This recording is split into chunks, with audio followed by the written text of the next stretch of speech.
بھارتی جارحیت کے بعد جنرل عاصم منیر نے فرنٹ سے لیڈ کر کے مثال قائم کر دی۔ امریکی اخبار نیو یارک ٹائمز بھی پاک آرمی چیف کی قائدانہ صلاحیتوں کا معترف مرد آہن قرار دے دیا۔ اخبار نے اپنی تفصیلی رپورٹ میں لکھا کہ جنگی مشقوں میں جنرل عاصم منیر نے ٹینک پر چڑھ کر جوانوں سے جو خطاب کیا وہ ایک واضح اور دلیرانہ پیغام تھا کہ بھارت کی کسی بھی فوجی مہم جوئی کا فوری، فیصلہ کن اور شدت سے بڑا ہوا جواب دیا جائے گا۔ آرمی چیف کا رد عمل کسی بھی سیاسی اندازے سے زیادہ لگتا ہے۔ رپورٹ میں مزید کہا گیا کہ جنرل عاصم منیر کشمیر کو پاکستان کی شہر قرار دے کر قومی بیانیہ کو زندہ رکھے ہوئے ہیں، ایک ایسی اصطلاح جو پاکستانی قوم میں گہرے معنوں کی حامل ہے۔ عالمی برادری کی نظریں اب جنرل عاصم منیر پر مرکوز ہیں۔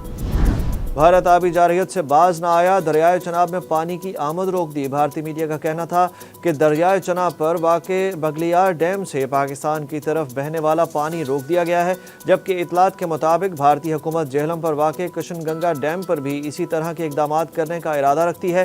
رپورٹ کے مطابق بھارتی اقدام کے باعث دریائے چناب میں پانی کے بہاؤ میں مسلسل کمی آ رہی ہے۔ ہیڈ مرالہ کے مقام پر پانی کی سطح کم ہو کر 4300 کیوسک رہ گئی ہے۔ 2 روز پہلے پانی کی سطح 87,000 کیوسک تھی۔ بھارت کی جانب سے دریائے چناب پر موجودہ ڈیم سے پانی بند کرنے کی ویڈیوز بھی وائرل کی گئی ہیں۔ پاکستان کا بھارت کی جانب سے سندھ طاس معاہدے کی یک طرفہ معطلی کو اقوام متحدہ میں لے جانے کا اعلان۔ وزیر اعظم شہباز شریف کے کوارڈینیٹر رانا احسان افضل نے کہا کہ پانی روکنا اتنا آسان کام نہیں اور یہ فوری بھی نہیں ہو سکتا۔ اگر انڈیا کوئی مس ایڈونچر کرتا ہے تو اس کا منہ توڑ جواب دیا جائے گا۔ ہم امید کرتے ہیں دنیا پانی کو بطور ویپن استعمال نہیں ہونے دے گی۔ ذرائع کے مطابق بھارت کی طرف سے سندھ طاس معاہدے کو ہیلڈ ان ایبینس کہا گیا ہے۔ عالمی قوانین میں 2 طرفہ معاہدوں کے لیے ہیلڈ ان ایبینس کا لفظ استعمال نہیں ہوتا۔ انڈیا کو ایک اور کرارا جواب۔ پاکستان نے اپنی زمینی، فضائی اور سمندری حدود کو بھارتی امپورٹ اور ایکسپورٹ کے لیے بند کر دیا۔ کسی تیسرے ملک سے بھی بھارتی درآمدی اور برآمدی مصنوعات کی پاکستانی فضائی، سمندری یا زمینی حدود سے گزرنے پر پابندی ہوگی۔ بھارت پاکستان کے راستے کسی اور ملک کے ذریعے بھی درآمدات نہیں کر سکے گا۔ پاکستان اپنے حصے کے پانی کے ایک قطرے پر بھی سمجھوتہ نہیں کرے گا۔ بھارت خطے کو جنگ کی طرف دھکیلنا چاہتا ہے، پاکستان کسی صورت پہل نہیں کرے گا۔ نائب وزیر اعظم اسحاق ڈار نے سخت پیغام دے دیا۔ ان کا مزید کہنا تھا کہ انڈیا کو یک طرفہ طور پر معاہدے کو معطل یا ختم کرنے کا کوئی اختیار نہیں ہے۔ بھارت دنیا کو بے وقوف نہ بنائے۔ پہلگام ڈرامے کا مقصد بھارت میں جاری تحریکوں سے توجہ ہٹانا ہے۔ سپریم کورٹ کے آئینی بینچ نے سویلین کے ملٹری ٹرائل کے خلاف اپیلوں پر فیصلہ محفوظ کر لیا۔ آئینی بینچ کے سربراہ جسٹس امین الدین خان نے کہا کہ محفوظ شدہ فیصلہ اسی ہفتے سنایا جائے گا۔ شارٹ آرڈر اسی ہفتے میں جاری کریں گے۔ اٹارنی جنرل نے اپیل کا حق دینے کے لیے آئینی بینچ سے آبزرویشن دینے کی استدعا کر دی۔ جسٹس جمال خان مندوخیل نے کہا کہ آرمی ایکٹ واضح ہے کہ محکمانہ کارروائی کے ساتھ فوجداری سزا بھی ہوگی۔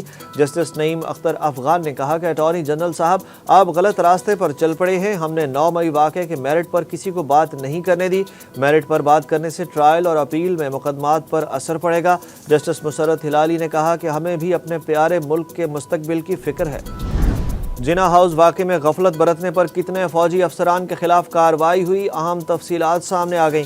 سپریم کورٹ میں ملٹری کورٹس میں سویلینز کے ٹرائل کیس میں اٹارنی جنرل پاکستان منصور عثمان اوان نے عدالت کو بتایا کہ جناح ہاؤس حملے میں غفلت برتنے پر فوج کے 3 اعلیٰ افسران کو بغیر پینشن اور مراد ریٹائر کیا گیا۔ اٹارنی جنرل نے عدالت کو بتایا کہ بغیر پینشن ریٹائر ہونے والوں میں 1 لیفٹیننٹ جنرل، 1 بریگیڈیئر اور لیفٹیننٹ کرنل شامل ہیں۔ 14 افسران کی کارکردگی پر عدم اطمینان کا اظہار کیا گیا۔ اب ان افسران کو آگے ترقی نہیں ملے گی۔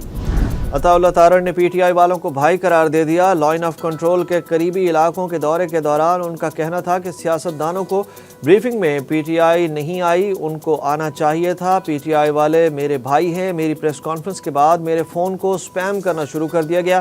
پریس کانفرنس کی تکلیف وہاں تک پہنچی۔ وفاقی وزیر اطلاعات نے بین الاقوامی اور مقامی میڈیا کے ہمراہ لائن آف کنٹرول کا دورہ کیا۔ اس دوران بھارتی پروپیگنڈے کو بے نقاب کرنے کے لیے زمینی حقائق میڈیا کے سامنے پیش کیے گئے، جبکہ امریکی نشریاتی ادارے CNN کے سینئر بین الاقوامی سفارتی ایڈیٹر نک رابرٹسن نے لائن آف کنٹرول کے قریب واقع سرجیوار گاؤں کا دورہ کیا، جہاں انہوں نے بھارتی فوج کے ہاتھوں فیک انکاؤنٹر میں شہید ہونے والے 2 شہریوں کے اہل خانہ اور عینی شاہدین سے ملاقات کی۔ دورے کے دوران صحافیوں نے خود حالات کا مشاہدہ کیا، مقامی آبادی کی گواہیاں سنیں۔